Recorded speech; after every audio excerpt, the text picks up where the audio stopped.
You know, it's hard to think of a more iconic show than Avatar. While far from flawless, it was kind of a perfect storm of a cartoon, seemingly built from nothing but strengths. From the music to the characters to the animation to the story, the entire thing was made more than the sum of its parts, and each individual part was already brilliant. I think this came down partly to the fact that the writers all managed to balance out each other's weaknesses, as neither the show's direct sequel nor its spiritual successor have managed to reach the same level of quality despite having many of the same writers, though The Dragon Prince has gotten remarkably close at times. However, if you were to ask me what the actual breakout feature of the show was, I wouldn't hesitate to tell you it was probably the bending. Avatar's magic system, can I call it a magic system? Fuck it, we'll just call it a magic system. Avatar's magic system seemingly stuck right in that sweet spot between easy to understand, fucking cool to look at, and really surprisingly complex upon close examination. And people fucking loved it. Everyone came away from the show with an element they wanted to bend and an argument as to why it was the best. The best is water, by the way. Fucking fight me. Anyway, I thought it might be fun to talk about what it was that made the bending in the show as phenomenal as it was, as well as how it's been changed over the years. Because while The Last Airbender set the stage, Break have continued to run with the idea and changed both bending and the world it comes from quite a bit. Are these changes bad? Are they good? Well, it's complicated, so let's dive right into it, shall we? Let's talk about bending and how Korra changed it. I think, on a fundamental level, what makes bending so iconic is how distinct its different forms are. Magic systems in shows tend to function on either an incredibly utilitarian or individualistic form of design. Either everyone has access to the same tools and resources and should, in theory at least, be able to pull off the exact same feats, such as in Harry Potter or the Castlevania animated series, or each different mage has their own personalised magical ability that functions on its own rules, such as, well, pick basically any shonen battle anime, I guess. Avatar, however, falls somewhere in the middle. While bending is split into different elements and all benders of the same elemental type have access to the same techniques and resources, they're naturally separated by their respective experience and culture. And what makes the cultures of Avatar so interesting is how they've clearly been shaped by their respective elements, and not just in their naming conventions. Look at the North Pole, the city of Omashu, and the Air Temples. It's very clear that the major cities of these nations were either built by or made to fully accommodate their respective elements. The architecture of the North Pole was literally waterbent into shape. The city of Omashu uses earthbending for its delivery service and was clearly hewn from the mountainside with earthbending techniques, at least in part. And even the air temples were clearly designed with the knowledge that everyone would be capable of airbending.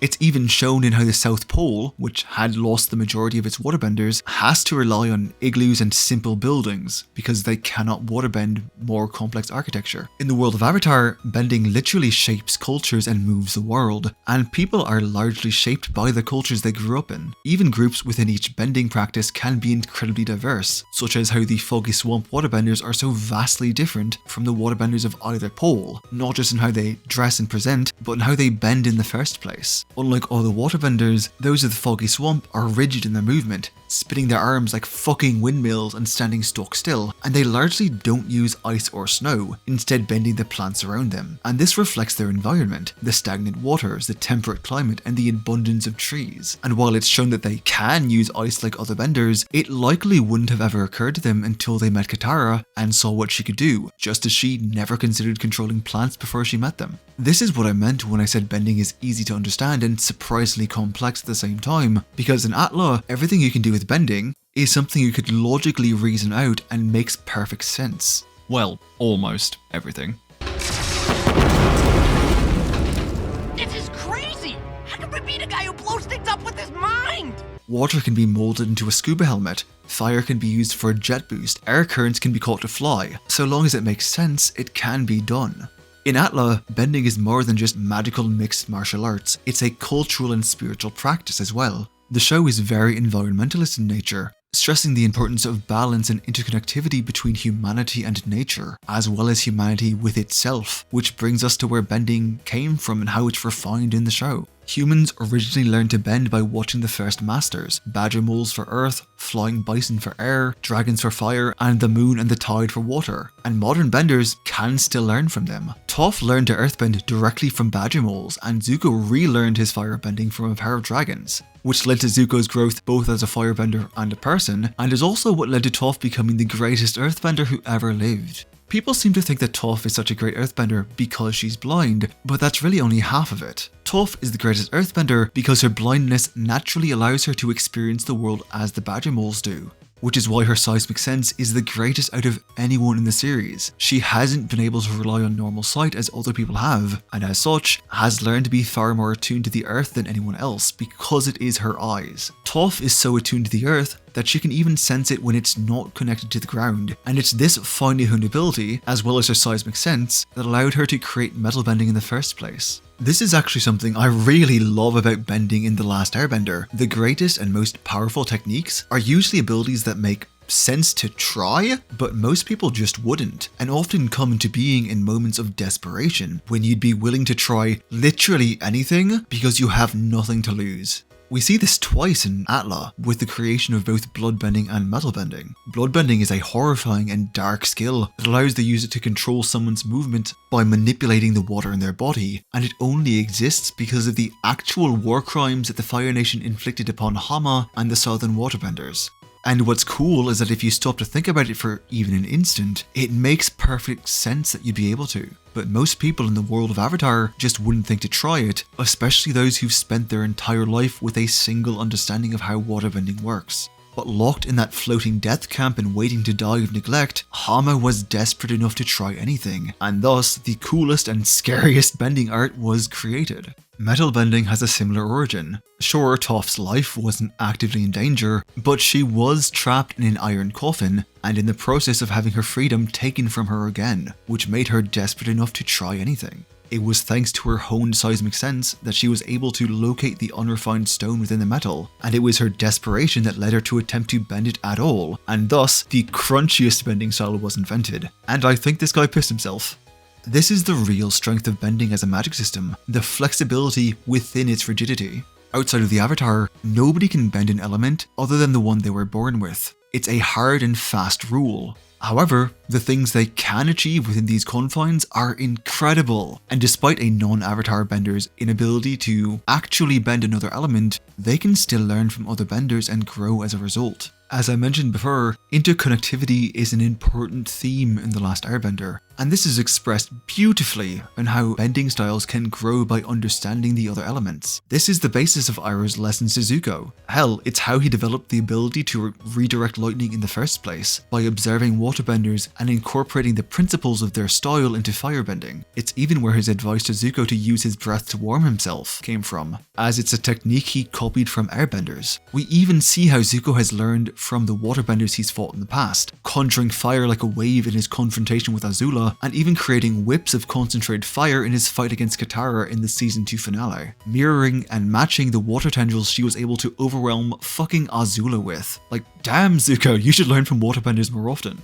This is taken to its logical extreme with Zhong, who uses waves of fire during the retaking of Ba Sing Se to shove tanks off into little piles of very confused but largely uninjured soldiers. Actually, one of the very few things I liked about the Netflix Avatar live-action travesty was how it was stated that Katara's ice pillar disc toss was inspired by earthbending. This was a really nice touch, and one of the only good things I'll ever say about that fucking mess. The last thing I want to touch on before moving from The Last Airbender to Korra is how amazingly well different martial arts were incorporated into bending, as well as how the different tactics used by different benders are so beautifully reflective of their respective elements. Take waterbending, for example. It's no secret that the writers pulled inspiration from IRL martial arts, and waterbending's inspiration has always been fairly obvious: Tai Chi. This makes sense because Tai Chi is a very soft and graceful art that focuses on balance and control, which is reflected in the very nature of water as a flowing, ever-changing substance. Masters of Tai Chi are adept at controlling their opponents instead of just harming them, as well as controlling the energy within their own body. What's actually very interesting about Tai Chi is that it emphasizes a strong stance and connection with the earth for balance, which is reflected in the fact that waterbenders, in The Last Airbender at least, really don't tend to utilize footwork when they fight, and I don't believe you ever really see a waterbender utilize kicks. What's more, waterbending emphasizes a balanced mix of attack and defense, where both actions flow into each other and can change at a moment's notice. It makes for what's honestly the most visually striking and beautiful of the bending styles. Waterbending, much like Tai Chi, is very reminiscent of a graceful dance, even at its most aggressive. On the opposite end of the spectrum, we have firebending. That's not to say firebending isn't beautiful, it very much is, but it's also the single most aggressive bending art, with almost no thought put into defense at all. The movements of firebending were largely inspired by the Northern Shaolin style, which is reflected in its emphasis on speed and lower bodywork, as well as being more kick-oriented than other bending styles. I mentioned aggression earlier, and that actually plays a huge role in firebending. Because firebenders can create their element and don't need to control something that's already there, they tend to favour speed and power, sacrificing defensive maneuvers for destructive might. Firebenders tend to favour invasive tactics, continually moving forward and stealing ground to put the pressure on their opponents, and they rarely move back in any way.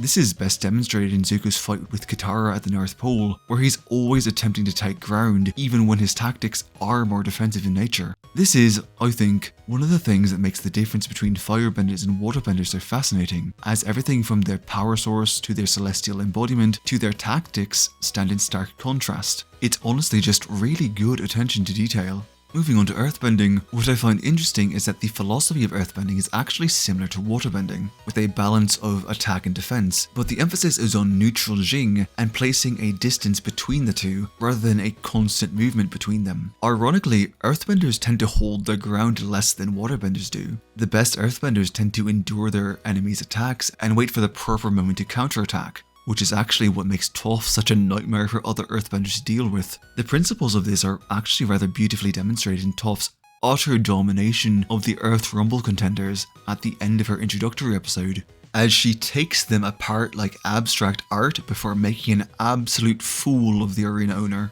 The entire segment remains the single most impressive display of technical skill by any earthbender in the whole of the series. I feel like people tend to get hung up on Toph's displays of curb-stompy power and forget that she's also the most skilled and proficient earthbender in the world as well, and I just wanted to take a moment to appreciate that side of her. Another interesting thing is that earthbending also has the most varied applications, from your typical rock and mud to sand, lava, metal, and even pigments, and this is reflected in the martial arts involved in it. According to the wiki, the Hungar style of Kung Fu was the main influence, but it's also shown over a half dozen other forms of Chinese martial arts, including Toph's, which is based off the Southern Praying Mantis style, which is where she gets her precise stepping skill. Earthbending is also the most consistently impressive in terms of scale, with absolutely massive amounts of rock being moved on the reg, most often by Toph or Aang, but we do get to see others doing it too. It's also the least spiritual of the bending arts, with almost zero spiritual interaction on display at any time, which is what really contrasts it with its equal and opposite.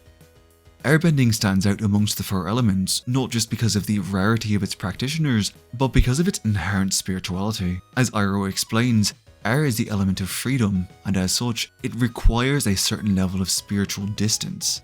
Airbenders need to maintain detachment from material desires and worldly concerns, or else their skills begin to deteriorate. Some people may think that pacifism is necessary to be an airbender, but that's just the philosophy of the air nomads. Airbenders tend to avoid conflict, always looking for a way around issues, and, when forced to fight, also tend to avoid employing fatal blows, which has apparently convinced people in-universe that they just don't have any, if the wiki is to be believed. But anyone who's seen a vacuum wave slice through metal can tell you that's not true, and both Zahir and Avatar Yang Chen have killed people with their airbending. The no-killing rule is a philosophical principle, but not a spiritual requirement. From the martial arts perspective, airbending most resembles Bagua Zhang and Xingyi Quan, a combination that emphasizes evasive maneuvers, dynamic footwork, and circular movement that makes it hard for opponents to ever really land an attack. It's like Boomy says, typical airbender tactic. Avoid and evade.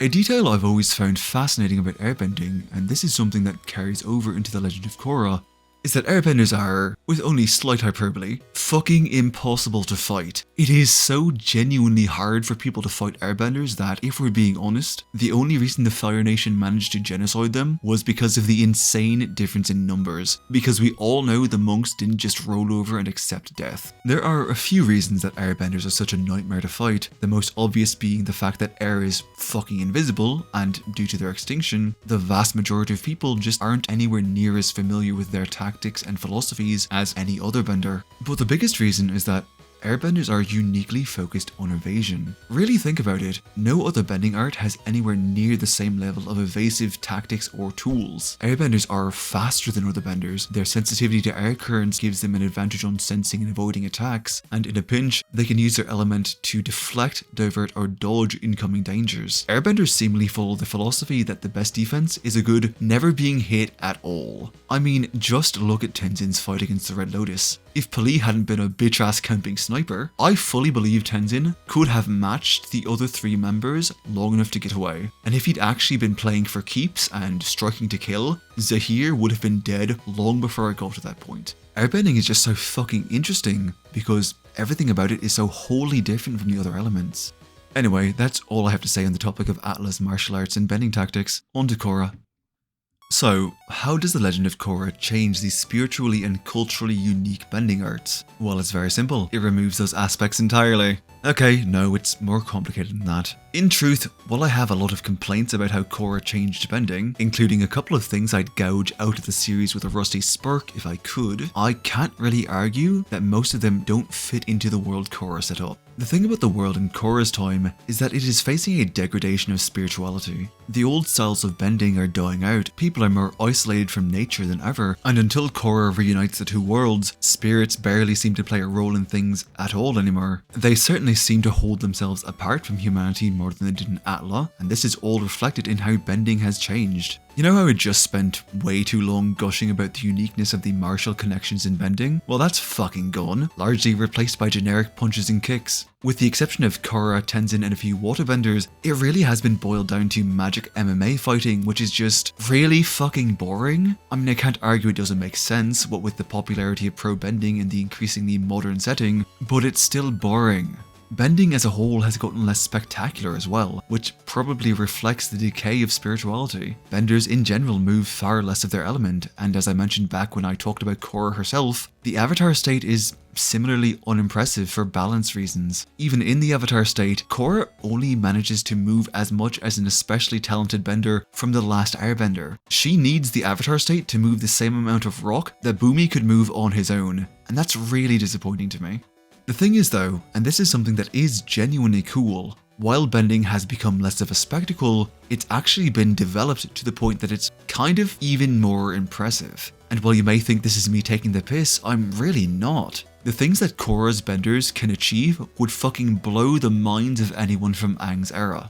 I think the most obvious example of this would be lightning bending. While in Atla, lightning was a super secret skill only available to Fire Nation royalty that required intense training, in Korra's time, it's so ubiquitous that street urchins and gang leaders have access to lightning bending. Lightning is so common that an entire fucking blue-collar job has been built around harnessing it to power Republic City, which is both really good world bending and indicative of just how much things have changed. This is purely my own reading of the show, but I think this points to how the world of Avatar has been moving away from spiritual reverence and towards scientific understanding. It's like how in our world, lightning was once thought to be under the jurisdiction of the gods alone, but now we can harness it at will and even carry it around with us. Lightning is just the most obvious example though. All of the elemental bending types have seemingly evolved over the decades since Aang went on his journey. Airbending has seen the re-emergence of both unaided flight and astral projection, but more than that, we finally get to see what an airbending unison raid looks like. Airbendings acting in cooperation almost seem to compound upon each other, especially when led by someone as skilled as Jinora. However, I think metal bending has seen the biggest change. I mean, we do get to see lava bending, which was only ever seen via the Avatar state, and lava bending is cool as fuck, but I want to talk about metal bending more because it's seriously evolved and it's very cool, but I don't love it as much as I should. After the end of the war, Toph opened up a school for metalbenders, which is why the practice is so widespread now, and metalbenders are practically unmatched in hand-to-hand combat, especially those as skilled as Ling or Kuvira. Metalbending also stands out in its artistic application, and not just sculpting. You look at this scene where they're performing ballet on a metal flower, and tell me it's not one of the coolest fucking things in the show. That said, you may be wondering why I said I didn't love it as much as I should, and that's because, well, metalbending kind of lost its uniqueness. This is honestly just a personal issue and not an objective problem, but I really liked how crunchy metalbending was when it was first introduced. The crude nature of the entire thing really made it feel distinct, as if it was a reflection of the fact that Toph was bending the unrefined ore within and not the metal itself. But metalbending in Korra can sometimes feel like it's just waterbending with a less flexible material, and I guess I just find that kind of disappointing. Speaking of waterbending though, holy shit, it has gotten so much more powerful. Remember when Hama introduced us to bloodbending and the rules were it can only be used on the full moon, and you can't bloodbend a waterbender who's stronger than you?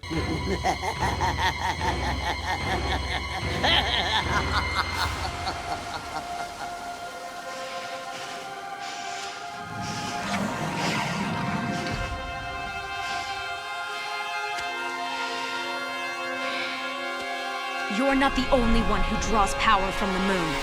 My bending is more powerful than yours, Hama. Your technique is useless on me. Well, kiss those fucking rules goodbye. Because not only do you have multiple bloodbenders bending in the middle of the fucking day, but they can even bloodbend the fucking Avatar, the single most powerful waterbender there is, and it can even be used to sever someone's bending, effectively recreating energy bending. They even introduced psychic bloodbending, which still makes no fucking sense, but damn if it isn't impressive. Hell, Korra even introduced us to the spirit hydrotherapy technique, and while I'll still die on the hill that this should have only calmed the spirits down and not swapped their darkness out for light like you're changing the oil in a fucking car, you can't deny it's impressive. Waterbenders are getting closer to Avatar level abilities all the time, and it's almost scary to think of what they could be capable of in the future. It's almost scary to think of what any bending art would be capable of in the future really, but it is that future I want to talk about, if only briefly, because there is more of the world of Avatar to come, and I'd like to share my thoughts and reservations on it before we're done today. One of my biggest problems with The Legend of Korra, and I honestly don't remember if I've really brought this up before in the last 3 videos I made talking about it, is how the world became less interesting. While Atla was largely about travelling the world and coming to understand the people and viewpoints of its various cultures, Korra just doesn't really do that. The Legend of Korra is far more preoccupied with the goings-on of Republic City, and the world kind of revolves around it. Sure, they do spend time in 2 of the other nations, but on a thematic and philosophical level, it all comes back to Republic City. And that's a problem because it throws out one of the biggest lessons that The Last Airbender was trying to teach people, that being the importance of diversity. The Avatar journey isn't just about learning the 4 elements, it's also about immersing yourself in the cultures of the 4 nations, learning about their people and their lives, and expanding your worldview. As I mentioned back in my video on Korra's supporting cast, one of the messages of The Last Airbender is that the world is a beautiful place filled with amazing people, but you'll only come to understand and appreciate it if you go and experience it. But in Korra, it's subtly implied that the United Republic is what every nation should be striving to become, and so the importance of the cultural difference of the nations is at best downplayed and at worst villainized. And this ultimately goes hand in hand with the changes made to bending. In isolation, the bending styles losing their unique movements and real-world connections isn't good or bad, but when combined with the show's weird obsession with making everything more like America, which is absolutely what the United Republic is based off of, right down to it being situated on stolen land, it demonstrates a troubling dismissal of the focus on cultural diversity that the original show held in such high regard. I mean, The Last Airbender was rightfully called out for Orientalism, but the solution was to do better, not toss it all aside and drench the world in Americana. The Legend of Korra essentially began the process of separating the bending arts from their cultures of origin, removing the things that made bending unique in the first place. Sure, the things people can do are cool and imaginative, but the heart has been thoroughly removed, and I found this to be a troubling precedent when I was working on my Korra videos. Breik have essentially been working on turning Avatar into just another action-adventure show, removing the things that made the world what it was and just gentrifying it.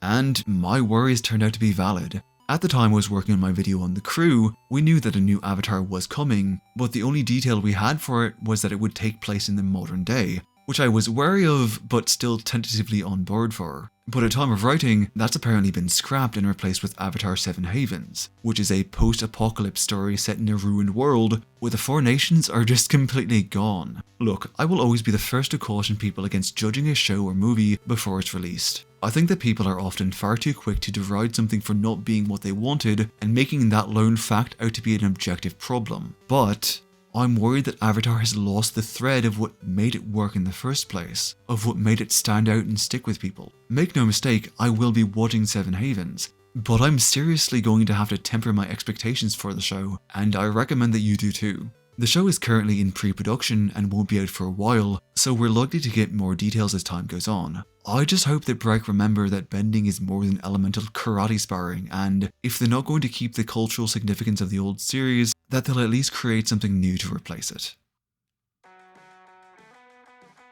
Thank you for watching, and I especially want to give a huge thanks to my generous patrons for supporting me and also voting on this video, particularly Lustrous Lizard, Owen-Oofs, Wisteria, and Tetraphobe49. I couldn't do this without you guys. This will probably be the last video I make on Korra. I feel like now I've covered everything I wanted to with the show. The next time I touch on the series, I'll actually be discussing the gang, so look forward to that sometime in the future, after I've finished rewatching all of The Last Airbender. I do hope you've enjoyed my Legend of Korra videos. They've been really fun and I enjoyed making them. Despite my criticisms, I actually do still really like the show. It just had a fair share of problems. If you did enjoy this, then like, comment, subscribe, etc, etc. You're probably tired of hearing this from every YouTuber ever.